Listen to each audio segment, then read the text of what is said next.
before BNI. 17 years ago, Mr. Vecchio started what no one knew at the time would become the greater Cleveland chapter tradition. Right? You with me? I'm going to skip down 3 paragraphs. It is my pleasure to introduce to you a man who needs no introduction, but who insists on one anyway, Robert Vecchio. Hey! Hey, sure. It's been a long time writing my own introduction. You skipped over 3/4 of it. It's very nice. And they clap for me doing it. I know. All right, everybody. Glad that, thanks, Jay, for the big crowd. And the 17th annual Twas the night before BNI. 'Twas the night before BNI, and to everyone's delight, but who did appear? Why, it was Bud coming out of the senior center, his hair tousled and his face covered with lipstick, all smeared. Steve was jealous as the near-dead rich babes he did covet. It had yet dawned on the chapter members that Eric the tree guy had sent them a message, take your chapter and shove it. Bob Graff was very disturbed that we would be spoken to in such a way. A surprising reaction from a guy who every week likes to tell us about his equipment.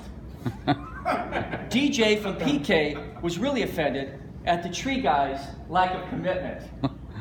Guys, if you know that PK Wadsworth ever shows up, you should really be laughing about that.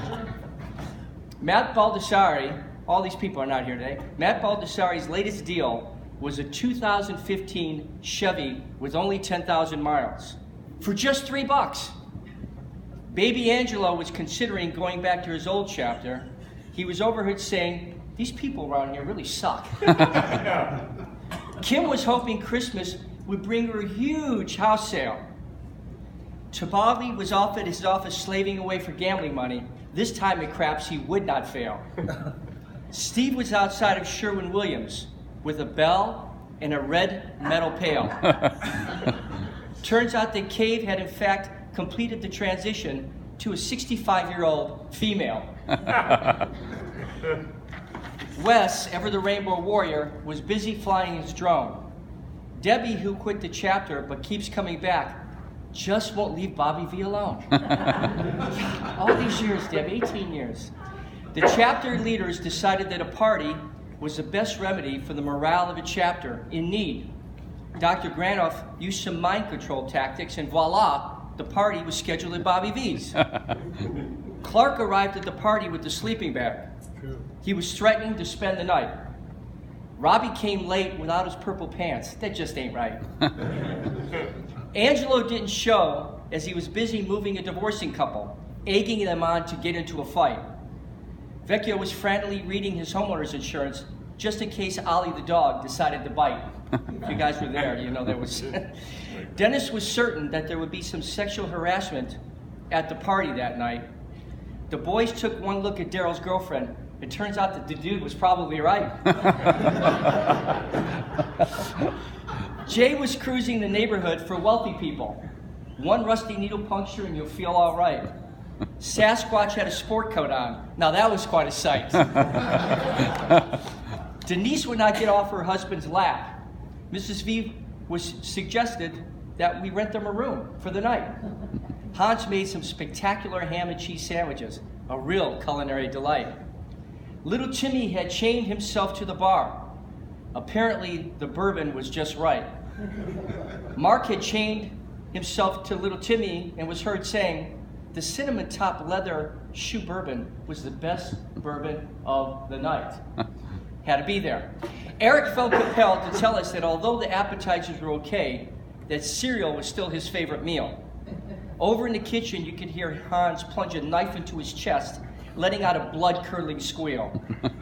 Peter Hammonds had put together a PowerPoint to remove any confusion as to how he came up with his company name.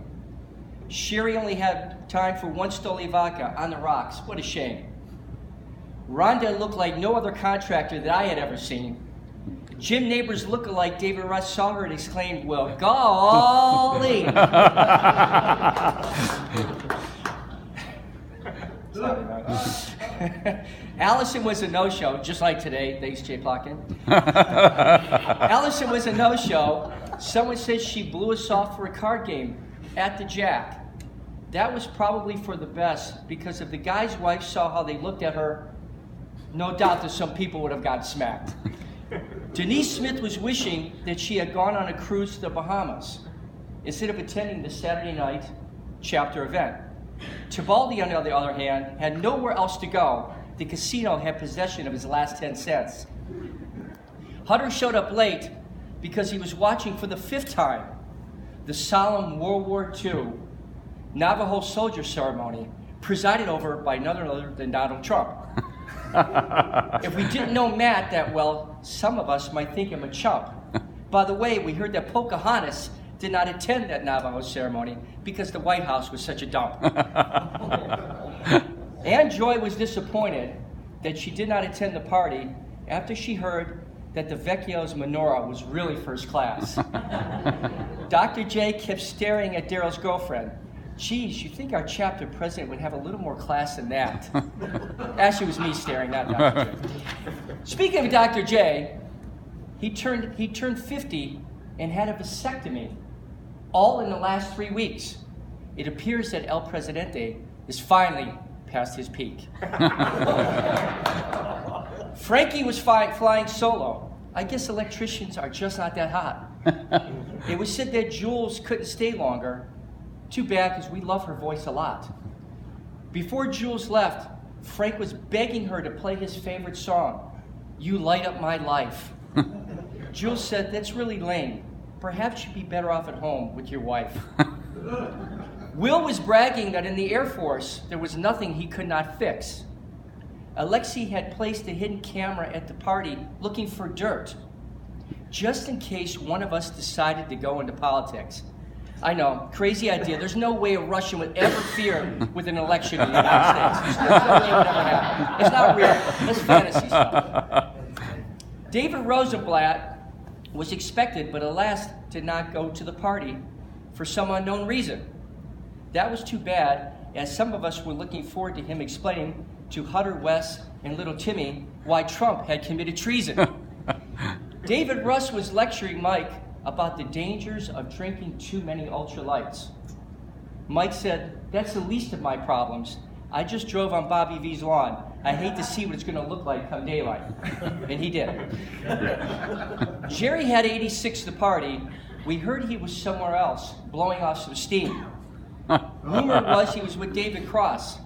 The best time to not go to a party is when you know if you went that you would certainly do something to lose your self-esteem. The incomparable Katie Hopkins was also unaccompanied at the chapter event. She spent most of her time looking for Oxter to torment. Everyone knows that sometimes Steve crosses over the line, but deep down inside, you know, he really is a swine. Ray never came inside the house as he was checking out Vecchio's roof, wearing spikes and carrying a spade. The tradespeople all got together to sing an original tune. If you want to get laid, don't be dismayed. All it takes is a kitchen or bathroom upgrade. How heartwarming. The partygoers had all left, but one still remained behind. It was Tibaldi trying to talk Vecchio into going to the Roxino. He said that it was a great place to unwind. As the night grew still, and all the members got home safely and tucked into bed, I swear that you could hear Santa saying, man, that Hans kid put on quite a spread. So, wishing all of you a peaceful and happy holiday season. May God continue to bless Paulie Bolito, all of you in the Greater Cleveland chapter of BNI. Thank you.